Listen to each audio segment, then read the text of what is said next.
Women who love women have been around forever, and in the last decade or so, more and more actresses have felt comfortable not just playing these roles, but coming out as women love women themselves. So today I have a very non-exhaustive list of 40 actors who have not only played a sapphic character, but as sapphics in real life. Okay.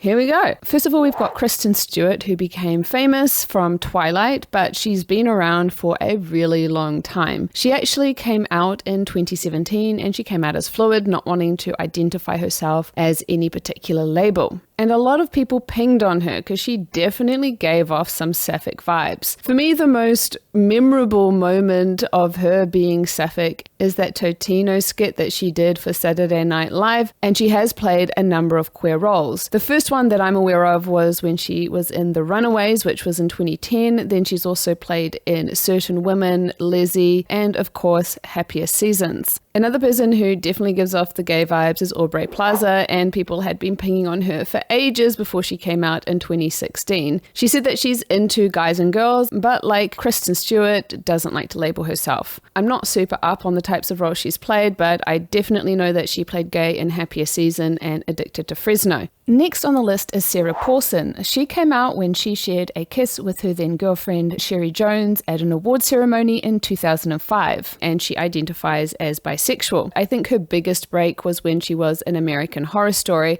and she's played queer in that a few times. She also played queer in Carol and most recently Ratchet, and possibly played queer in other roles. Speaking of Cherry Jones, she came out in 1995 during an award acceptance speech by thanking her then partner. She played gay in the 2000 made-for-TV movie What Makes a Family opposite Brooke Shields.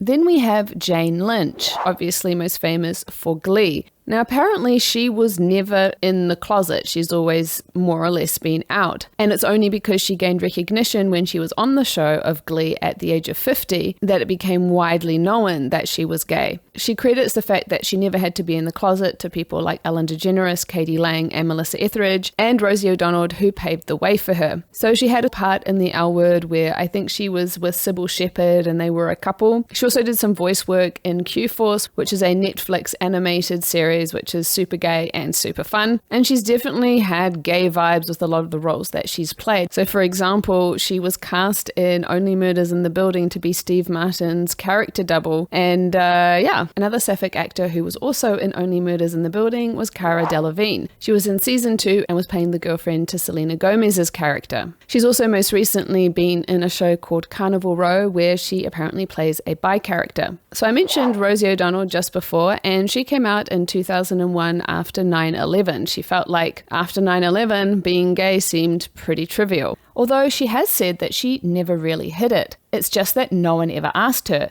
In fact, you could say that she kind of came out when Ellen came on her talk show in 1997 and Rosie agreed that she was Lebanese. Recently, she's been showing up in a few queer roles in A League of Their Own where she plays the bar owner. And then she was also in the L Word Gen Q where she plays Tina's fiance, Kerry. Speaking of Ellen DeGeneres, she came out in 1997. She identifies as a lesbian, and her most notable queer role was in Ellen, the sitcom that she was on, where she had her character come out in season, I think it was 4. After that, she also played opposite Sharon Stone in If These Walls Could Talk Too, where they are a couple trying to get pregnant. Changing it up, we're looking at Elise Bauman. She became famous from the web series Camilla, and she herself came out in 2017 and identifies as bisexual. So aside from playing queer in Camilla, the web series, and in the movie, she also played gay in Almost Adults and most recently Under the Christmas Tree, which made it onto my top lesbian Christmas films. I couldn't talk about Elise Bauman without talking about Natasha Nego-Vanlis. She played Camilla in Camilla the web series. I'm not exactly sure when she came out, but I think it was also in 2017, and she also identifies as bi. I don't know if she's played gay again since doing Camilla the web series, but looking at her IMDb, I don't think she has. Another actor from Camilla is KAITLYN Alexander. They came out in 2016 as queer and also as non-binary. I don't know if they've played queer in any other roles. They definitely were queer in this series. Okay, no rhyme or reason. We're moving now on to Auli'i Cavallo, who was the voice for Moana, which is what launched her career. She then came out in 2020 on TikTok as bi and has since then starred in Crush, the high school teen rom-com as AJ. She was playing opposite Rowan Blanchard, who is most famous for Girl Meets World. She came out in 2016 at the tender young age of 14 and doesn't have any particular label that she likes to claim. As far as I'm aware, the only gay role that she's played was also in Crush, where she played Paige. Now jumping on to one that surprised me just a little bit, which is Taylor Schilling from Orange is the New Black. She also doesn't want to claim any particular label, and I think the only gay role that she's ever played is in Orange is the New Black, where she played Piper. I don't know why I'm surprised by this. I just never figured that she was, and then she came out and I'm like, did the role make her gay? Got to work on that recruitment, right? Another actor from Orange is the New Black who is also queer is Lea DeLaria, who is a stand-up comic. She started in 1982 and she has always been out. In fact, she's the person who came up with the U-Haul lesbian joke in 1989. So that makes her a cultural icon. She played Big Boo in Orange is the New Black. So it's also refreshing representation because she is butch presenting, and we don't get a lot of butch lesbians on our screens, do we? We also have Ruby Rose, who was on Orange is the New Black, who is also out. She apparently came out when she was 12 years old, so that's back in 1998, and identifies as a lesbian. And I'm assuming it's just always been common knowledge because she definitely gives off those androgynous vibes. And in fact, I first knew about Ruby Rose from the video that the Veronicas put out, an Australian sister duo. So she's been on Orange is the New Black. She was also playing Batwoman in Batwoman season 1, where she was playing gay, and she just generally gives off super gay vibes in everything that she does. The next actor I want to talk about is Pearl Mackie. She played Bill on Doctor Who and came out in 2020 as bi, so about 3 years after playing gay on the actual show. I don't know anything much about the other roles that she's played, so this might be the only gay role that she has done. Moving on to Niecy Nash, she came out in 2019 after splitting from her husband of 8 years and now identifies as bi when she met her wife, and she's now playing opposite her wife in The Rookie Feds. Who is this person? Well, it's Jessica Betts, who is a singer turned actress. I don't think either of them have played queer in any other roles. Moving on to an oldie but a goodie is Cynthia Nixon, who is most famous for her Sex and the City role, and she came out in 2004, and I remember this being such a piece of news at the time. It was all over the tabloids. Since then, she's gone to play queer in Ratchet opposite Sarah Paulson, and then she played queer and Just Like That, the follow-on from Sex and the City, where she played opposite Sara Ramirez. I covered Sara in one of my 2 videos looking at sapphics who came out after playing gay on screen, link in the title cards. Now, Humberly Gonzalez is not someone that I know a lot about, but it looks like she's actually played gay quite a few times. She came out, I think it was in 2021. She's played gay in Ginny and Georgia, which is a Netflix show. She was also in Utopia Falls, in Jupiter's Legacy, and In the Dark. Then we also have Sasha Lane, and I first came across her in The Education of Cameron Post. Then we have Stephanie Beatrice, who is most famous for her role in Brooklyn Nine-Nine, and she came out in 2016 as bi. This was around the same time that her character Rosa was also coming out as bi, and this was really big for the bi community. We also have Tessa Thompson, who came out in 2018. She says that she likes both men and women, but doesn't like to have a label. She's played queer most notably in the Thor franchise as King Valkyrie, but she was also in Dirty Computer, which was a visual album, and that was also very gay. Then we have Jen Richards, who came out in 2020 when she announced that she was engaged to a woman, and her most famous role that I am aware of is when she was in Her Story, an award-winning web series that I have talked about many times on my channel before. Then we have Laura Zack, who came out, well, from the very start. She was in #The Series, which was made by Telefilms, and she was also in Her Story, and she actually co-wrote it with Jen Richards. Then we have Daniel Savory, who came out in 2022 on the YouTube channel Valen and Sophie, where she admitted that she has had feelings for both men and women. She's most well known for her role on Station 19, but she was also in the short film Second Team, which I covered on my free lesbian content on YouTube.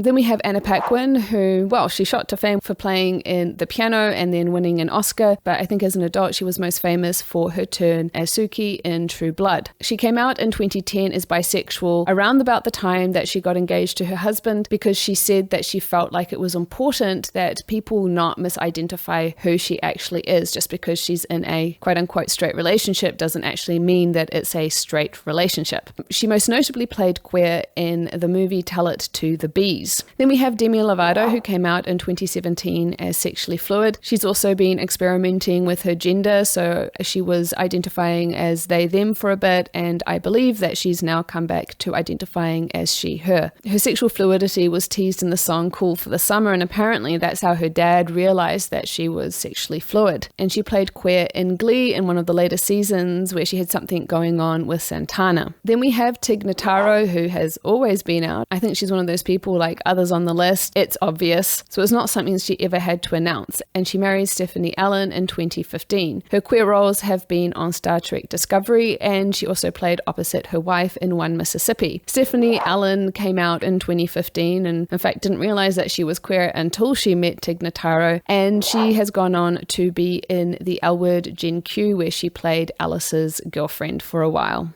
Which leads me to Leisha Haley. She came out on the radio when doing some interviews for the band that she belongs to. And I believe she also played queer in a film called All Over Me. Kate Moaning only came out in 2019, although we all knew. And her most famous queer role has been Shane on the L Word and L Word Gen Q. Then we have Jacqueline TOBONI, who was Finley in L Word Gen Q. I think it was in 2019 when her girlfriend started showing up on her Insta feed. They did get engaged in 2021, but have since broken it off. Then there's also Laurel Holman, who said she was never really in the closet and has been out since she was about 16 as bi. Her breakthrough role was The Incredible True Adventure of Two Girls in Love, which is where she was playing a baby butch in that, and then she reprised being queer in The L Word as Tina. Moving on from the L Word, we've got Kate McKinnon, who is most famous for her work on Saturday Night Live. She has also never been in the closet. In fact, one of her earlier works is The Big Gay Sketch Show. So, I mean, if that doesn't say it, what does? The only queer role I definitely know of is in the movie Bombshell. But I also feel like her role in Ghostbusters was not straight at all. And she was often doing sketches where she was playing a sapphic character on Saturday Night Live. Then we have Lily Tomlin. I think one of her most famous films is 9 to 5, and most recently the TV show Grace and Frankie. She played gay in Grandma. She was never really in the closet. It was just a really well-known secret in the industry, and she never denied it when she was asked, but she never really spoke openly about it until she did Grace and Frankie.